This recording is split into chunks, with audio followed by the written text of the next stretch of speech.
5 আগস্টে ছাত্র জনতার আন্দোলনে শেষ পর্যন্ত দেশ ছেড়ে পালাতে বাধ্য হয় বিগত 16 বছর একচেটিয়া শাসন করা দল আওয়ামী লীগের।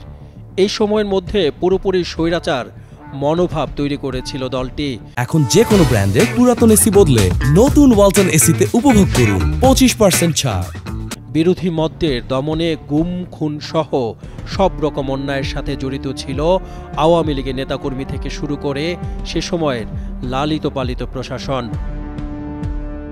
এখন প্রশ্ন হচ্ছে, এই দলটির প্রধান নেত্রীসহ এত নেতাকর্মী কোথায় পালিয়েছেন বা তারা এখন আছেনই বা কোথায়? বিশ্বস্ত সূত্র থেকে জানা যায়, আওয়ামী লীগের পলাতক নেতাদের অনেকেই ভারতের দিল্লি, পশ্চিমবঙ্গ, ত্রিপুরা ও আসামে ঘাঁটি গেড়েছেন। বলা যায় আওয়ামী পলাতকদের হেডকোয়ার্টার হচ্ছে কলকাতা। এখানে বসে যাবতীয় পরিকল্পনা প্রণয়ন ও তা বাস্তবায়ন হচ্ছে।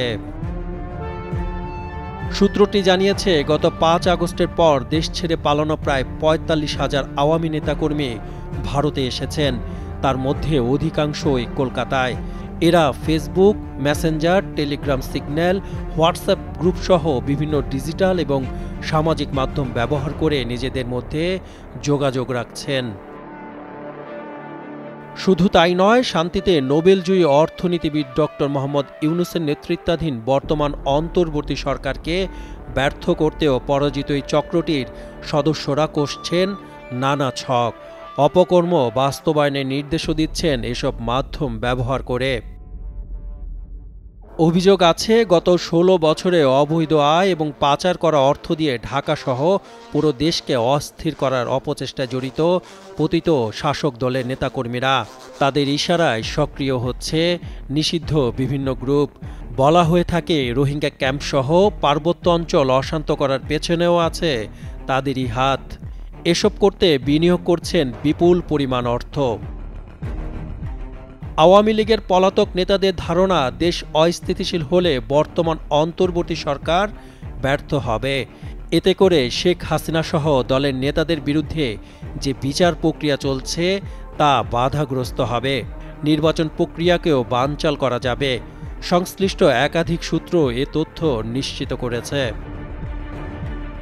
সম্প্রতি দেশের এক সংবাদ মাধ্যমকে দলটির সিনিয়র এক নেতা জানিয়েছেন, তারা বাংলাদেশ থেকে পালিয়ে আসেননি, বরং কৌশলগত কারণে সাময়িকভাবে তারা আত্মগোপনে রয়েছেন।